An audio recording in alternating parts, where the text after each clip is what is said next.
Ow. Okay guys, for today's video is going to be just ever so slightly different than the normal style video, and this is going to be kind of a mashup of almost like a tech sort of review and a car video. And first and foremost, I'm not a tech guy, but I am a car guy. But Torvo reached out to me and they asked if I'd like to check out their Torvo TD3 Dash Cam. Now, I thought about it for a bit and I said yes, because what I am thinking here is right now we're on the demonstratable hood of the Z28 here, and I am planning on installing this in the Z28 because at some point in time in the future, hopefully much sooner than whenever we have implants in our eyes to where we can record everything we're doing anyways, this car will be built and we will take it and do some little bit of track time. So I figure having a dash cam would be pretty cool to be able to record some video doing that. Now this is a front and back facing. They have a forward and a rear dash cam in this combo. The front is 4K, the rear is 1080. It's got night vision, parking monitoring, front rear recording, built-in GPS. There's an app that runs with this to track kind of where you're going. I don't know if it has telemetry built in, like I would be kind of like using, like interested in as like going around a track. What it will probably end up telling me though is that whenever I do get to track time, I'm a far worse driver than I actually think I am. But we're gonna check this out. Torvo did send it out to me and provided the dash cam for me, but we're gonna open it up here, unbox it. We will install it into the Z28 and we will check it out. First and foremost though, gotta get this thing open. So let's do that. Okay. Now, I don't know if you guys watch any of them, but I think some of the greatest videos on the internet are Russian dash cam footage. Because apparently, well, first of all, apparently they have insurance over there, but apparently insurance fraud is incredibly insane. So people have to record stuff. I'm going to see if I can find some stuff and throw it in here really quick because it's hilarious.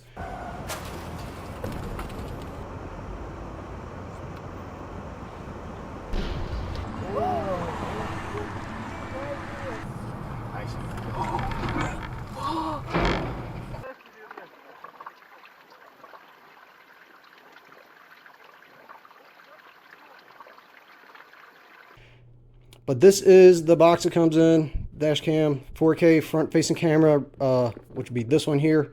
Rear facing camera is 1080p. It's Wi-Fi capable to hook it all up. Let's see what we got coming on in here. Open up box. User's manual. Looks like the sticky backer to attach it to the windshield. Here is the, whoop, I'm bumping my tripod. Here's the camera itself, the front-facing camera. It's got an external HD or memory card slot. I think it holds, what does it say, 256. The specs are all right here. Nope, the specs are on the bottom. Ah, okay. 256 gigabyte TF card external memory. So there is the front facing camera. Nice and small, so it shouldn't get too much in the way. It's going to go right underneath the rear view. Got it here. It's like a removal scraper tool if you need to reposition it, I'm assuming. Inside this box, we have, it's like, here is the rear camera. And obviously, in order to connect it, you'll run the cord up under the headliner, or it depends on how you connect your car. We're going to go underneath the headliner, but you'll connect it in right there. That, and we have the auxiliary power to power it.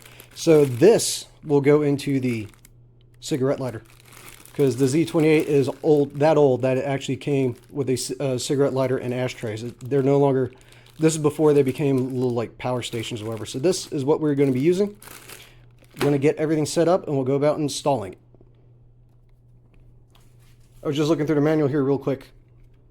show you all the controls. There's the controls for it.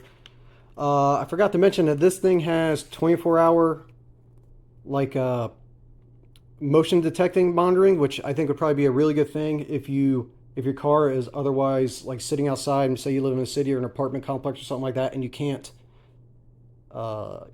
store it inside a garage. There's so many. I don't know if you guys live in a city or not, but there's so many break-ins. My white Camaro was broken into, oh god, almost 20 years ago. Back when I was in freaking college, some jerk off just wanted to steal my terribly bad mixed CDs and my head unit. So having this to at least capture those people and maybe be able to help you out. Here's the controls here. You can switch cameras. You can have a split screen. You can do front at one time, rear another time.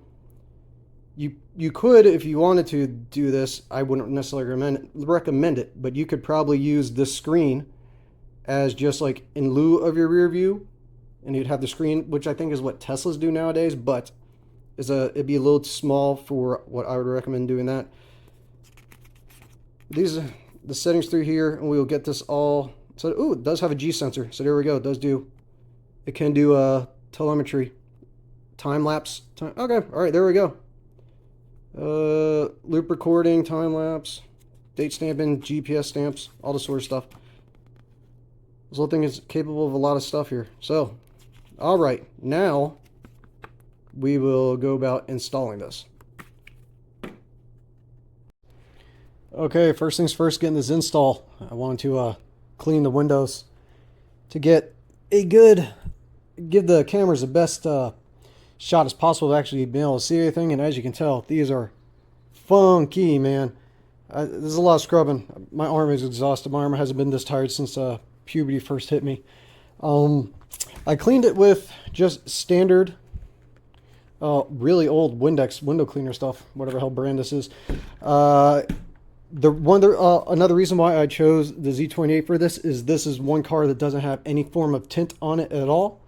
So you'll be able to see better through the camera, but also, with that being said, cleaning windows, if you do have tint on your car, you have to make sure that you get ammonia-free window cleaner. So this right here, you wouldn't want to use it because this will turn your tint that weird, funky blue-purple color. So I got the outsides clean. Now I'm going to clean the insides of it, and then I'm going to show you what I'm going to do for the routing. Okay, so I'm going to mount the camera right up in this area. So I can it's like kind of hidden, but not. Oh, I think I'll put it right there at the base of the rear view and put it so it angles down so that way it's kind of hidden, but I can still kind of see it. And then the power cord is, I think the length of it you could describe as generous, and that would be an understatement. But I'm going to take it, because it will plug in on the right hand side here. I'm going to run it up underneath the headliner, along the side, down the A-pillar, then kind of back out here, up underneath the dash, up in this area, right up along here, and have the power adapter just sit right here. So most of this, okay, yeah, so I will drop out the visor here. It is 3 screws to pop that out. The center console map light area is pretty much 2 screws. Where are you? Right there, 2 screws. Take it out, get that out of the way. Unless you have the center console, you probably won't have to worry about it. There would be nothing kind of in the way. You can just kind of pull it down a little bit. Also, this is a fiberglass one, so it's going to be less flexible than the stock foam one. But then I'm going to take out this single screw here, and then there's 2 push pins, I think right about here and one down here, to pop out the A-pillar. And I'm going to run the cable down there and up through here. And while I got this out, get rid of this. This was for a radar detector, but you know, from the 80s, I doubt it will do much of anything nowadays. Okay, so let me go ahead and take those out.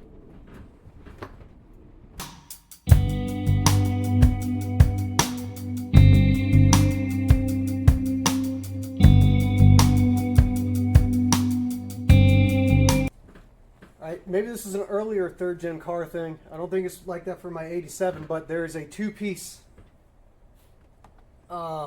trim here, and apparently you got to lift the dash out of the way to get this part, the dash pad I should say, to get this part out.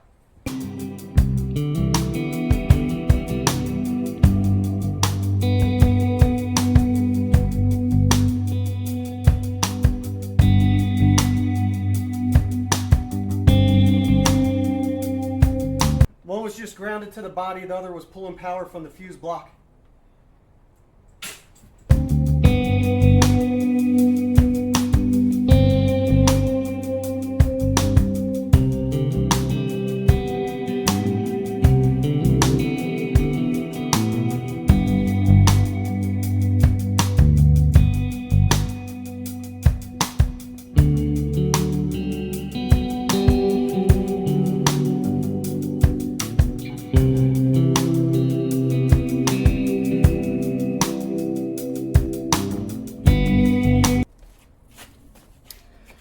All right, that is up in there. Obviously I got a lot of extra right there, but that's okay. I can pull it down and kind of either keep the rest under the dash or tuck it up underneath the headliner. Now I'm going to run the rear view camera, which is right here, also with a very, very generous amount of cable. And I'm going to run that here underneath the headliner back to, I gotta show you, back to the panel right back here. I'm going to pop out the backside out, I think, and attach it to that as opposed to attaching it to the glass. So let's get on that one.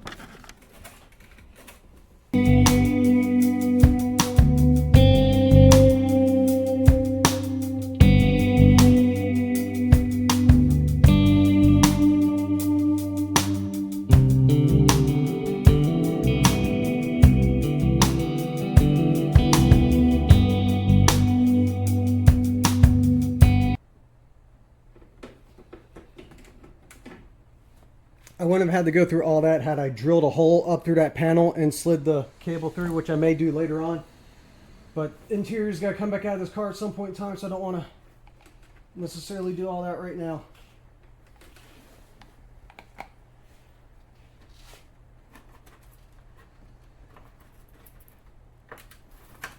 Now we need to slide this power cable out the front.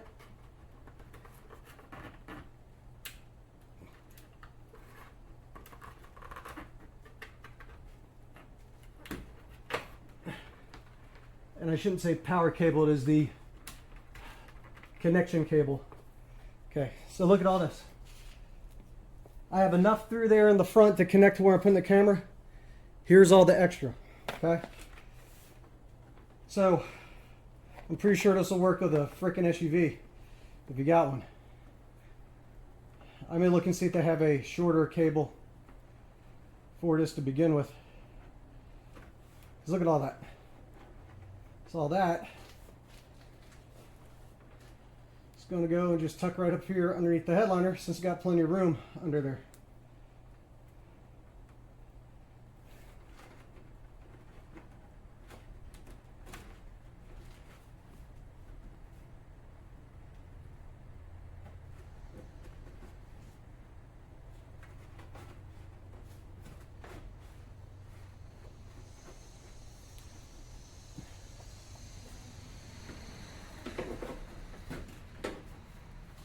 Benefits of T-tops, right?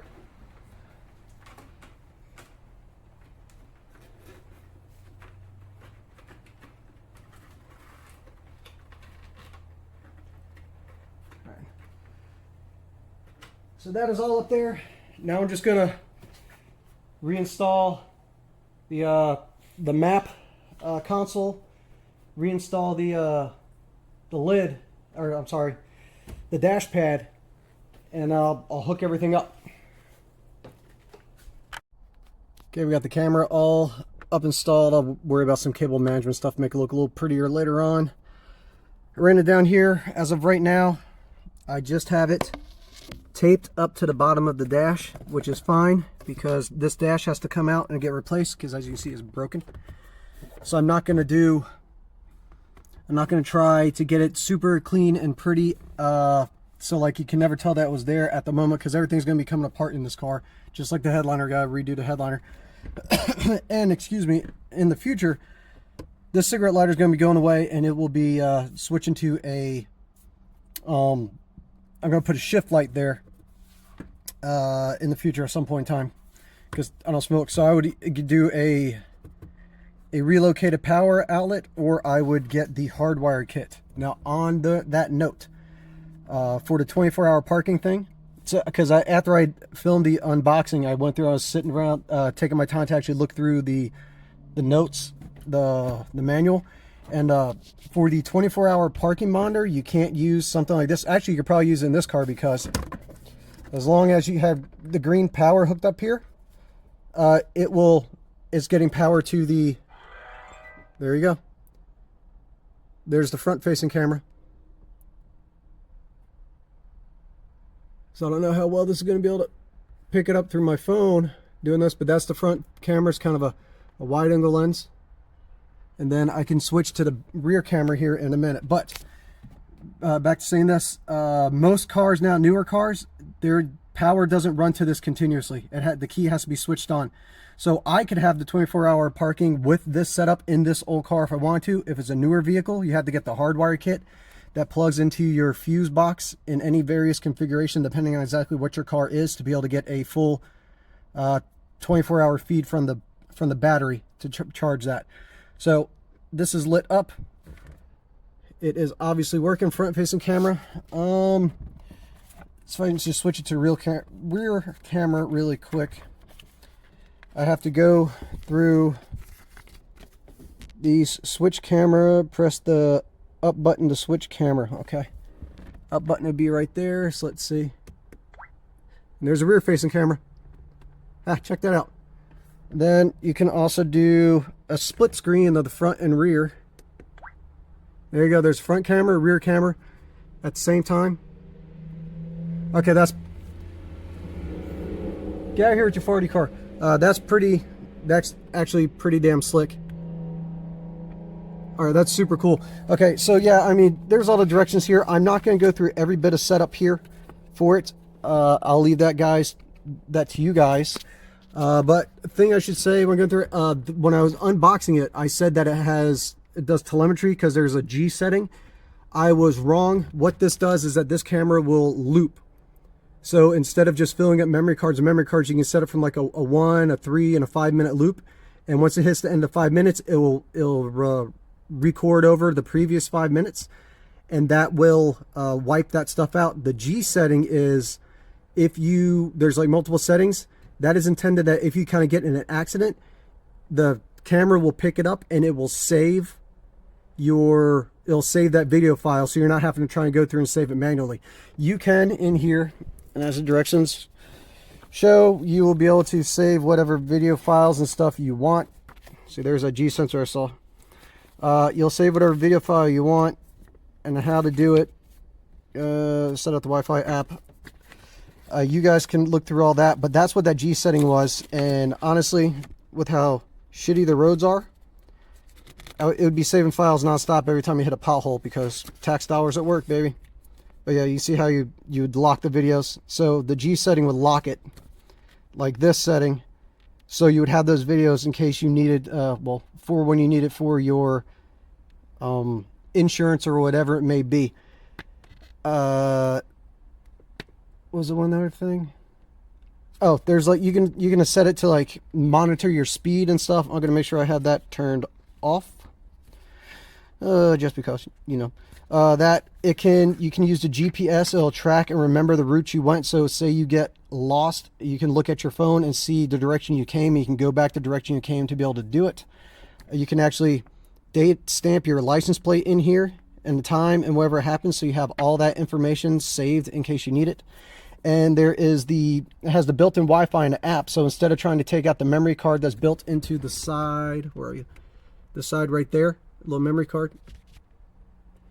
Instead of doing that, you'll be able to turn on the Wi-Fi and connect it to the phone app and send the recorded video from the camera itself straight to your phone, and then you can get it off your phone to do whatever you need to do about it. Now I'm going to go about setting this all up and getting the app set up, and then it's just going to be some driving time. I was going to do a little driving in here and upload the video so you can see the quality. That is unfortunately going to have to wait for another day because a really nasty storm cloud is rolling in. So all right guys, that's all I got for you today. I'll have a link for this in the description if you want to check it out. I don't have a code or anything. If I do get a code or whatever later on, I'll put it in there, but as of right now, it's just a link straight to the Amazon page. All right, guys, that's all I got for you today. So like, comment, subscribe, and all that. Thanks for watching, and check out the video quality after this. Remember, 4K front, 1080p rear. All right, guys, see you next time.